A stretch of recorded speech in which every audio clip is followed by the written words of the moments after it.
आज हमारा chapter number 6 है जिसका नाम है एवरी ड्रॉप काउंट्स। एवरी माने प्रति एक, ड्रॉप यानी बूंद, काउंट्स गिनी जाती है, यानी कि हर बूंद की कीमत है। इस वर्ल्ड में अगर सबसे कीमती कोई चीज है वो बेटे पानी है, जो हर एक को जिंदा रहने के लिए चाहिए। अगर पानी नहीं होगा तो हम या कोई भी जानवर को जो इस पृथ्वी पे रहता है प्यास के मारे मर जाएगा। हमारी बॉडी में 70% हिस्सा पानी ही होता है। अगर हमें पानी नहीं मिलेगा तो फिर आप ही सोचिए कि हमारा क्या होगा।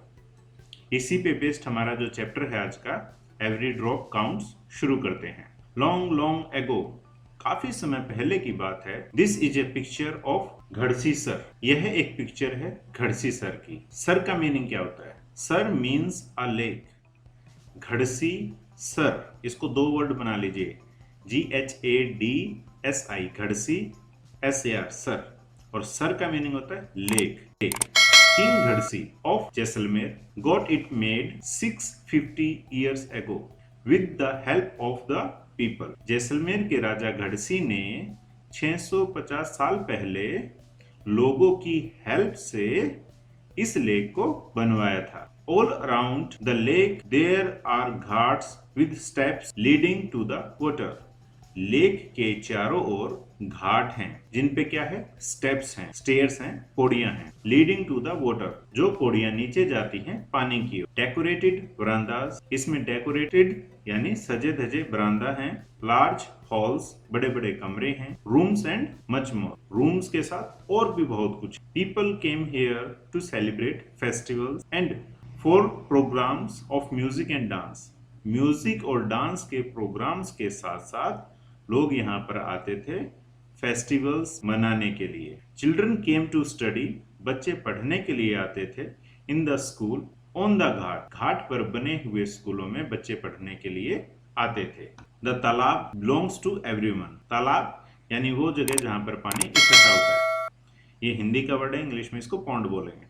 द तालाब belonged to everyone and everyone took care to keep it clean।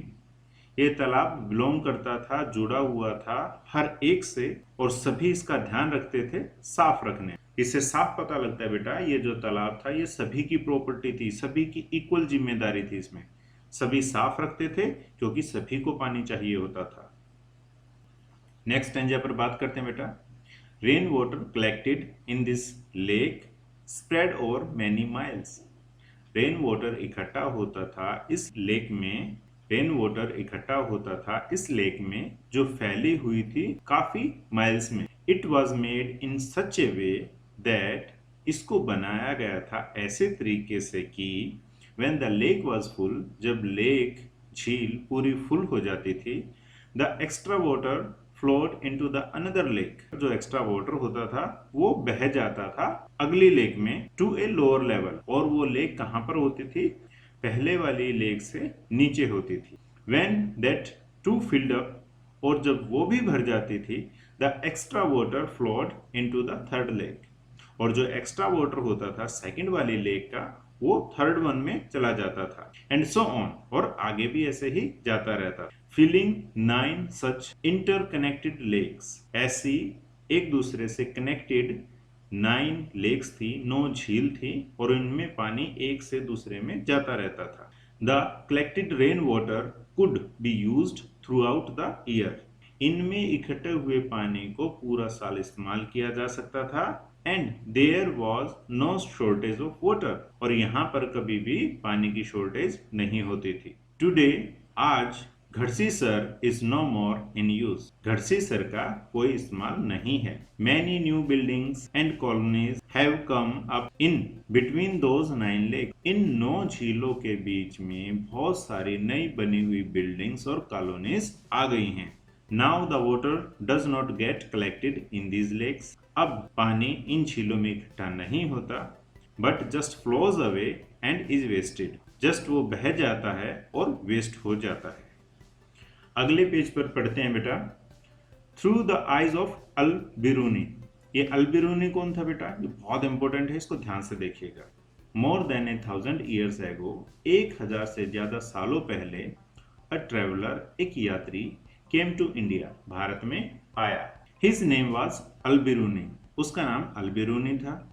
The place that he came from is now called Uzbekistan, वो स्थान जहां से वो आया था उस टाइम पे उसको आज बोला जाता है उज्बेकिस्तान। यानी कि बेटा अल्बिरूनी जिस देश से आया वो था उज्बेकिस्तान। अगर आज के समय की बात करें तो ये उज्बेकिस्तान कहाँ पर है, आइए वर्ल्ड के मैप को देखते हैं और समझते हैं उज्बेकिस्तान कहाँ पर है। ध्यान से देखिएगा। ओके, अभी आपने उज्बेकिस्तान को देख लिया बेटे, रेड कलर की लाइनिंग के अंदर जो देश है वो उज्बेकिस्तान है। यहीं से अल्बिरूनी आया था। Alberuni carefully observed and noted down the details of all that he saw. Alberuni ने बड़े ध्यान से उन चीजों को नोट किया जो उसने देखी। He wrote specially about those things, उसने स्पेशली उन चीजों के बारे में लिखा that he found very different, जो उसको बहुत अलग लगी, फ्रॉम हिज ओन कंट्री, उसके देश के चीजों से। जो चीजें उसके देश में नहीं थी और उसने यहाँ पर आके देखी वो चीजें उसको बड़ी अजीब लगी और इसने उन्हीं चीजों के बारे में अपनी बुक्स वगैरह में लिखा। Here is a part of what he wrote about the ponds of that time. उस समय में उसने जो पॉन्ड्स भारत में देखे थे उनके बारे में उसने क्या लिखा है, ये उसके लिखे हुए वर्ड्स हैं। आइए इन वर्ड्स को पढ़ते हैं। The people here are very skilled, यहाँ के लोग बहुत ही कुशल हैं। एट मेकिंग पॉन्ड्स, तालाबों को बनाने में। My country man would be surprise to see them, मेरे देश के लोग, मेरे यहाँ के रहने वाले लोग इन चीजों को देख के सरप्राइज हो जाएंगे। They pile up huge rocks and join them with iron rod to build chabutras, raised platform all around the lake. ये लोग यानी भारत के लोग ये बहुत बड़े बड़े पत्थरों को इकट्ठा लगा देते हैं, एंड जॉइन देम, और उनको इकट्ठा कर देते हैं आयरन रोड की हेल्प से, और बिल्ड चबूतरास, और चबूतरा बनाते हैं। ये चबूतरा हिंदी का वर्ड है बेटा। ये क्या होता है, रेज्ड प्लेटफॉर्म्स। कहीं नदी के किनारे गए होंगे, वहां पे पत्थर से एक प्लेटफॉर्म टाइप बना दिया जाता है जो थोड़ा सा आगे नदी की साइड निकला होता है, उसको चबूतरा कहते हैं। ऑल अराउंड द लेक, जो कि लेक के हर तरफ बनाए गए थे।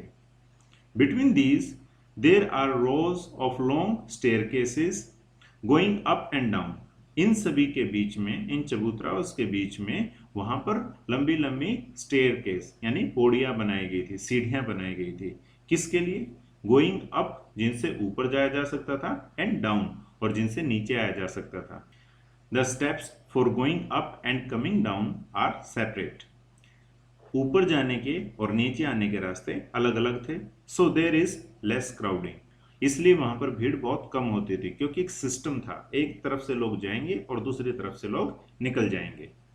तो बेटा ये उस टाइम पे अल्बरूनी ने लिखी है इंडिया के बारे में। सोचिए कि हम कितने अच्छे लोग थे, हमने कितनी अच्छे तरह से चीजों को मैनेज करके रखा हुआ था। आगे जान लेते हैं। टुडे, आज, व्हेन वी स्टडी हिस्ट्री, जब हम इतिहास को पढ़ते हैं, we can learn a lot about those days, हम उन दिनों के बारे में जानते हैं।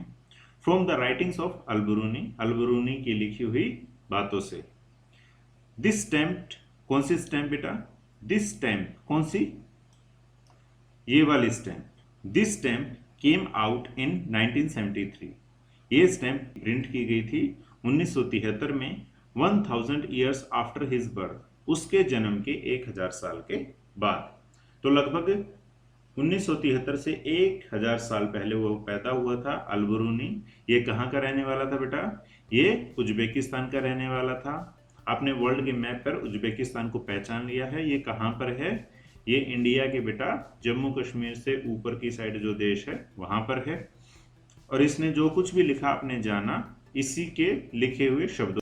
आगे देखते हैं। थिंक एंड फाइंड आउट, सोचो और पता लगाओ। Look at the area around your school, अपने स्कूल के आसपास के एरिया को देखो। आर देयर एनी फील्ड्स, क्या वहां पर कोई खेत है, कोई फार्म है, या पक्के रोड हैं, क्या वहां पर नालियां हैं, एक्सेट्रा, क्या वहां पर ऐसा कुछ है। इज द एरिया स्लोपी, क्या वो एरिया ढलानदार है, रॉकी पत्थरों वाला है, और फ्लैट या बिल्कुल सीधा है। Think what will happen here when it rains, और सोचो कि जब वहां पर बारिश होती है तो क्या होता है।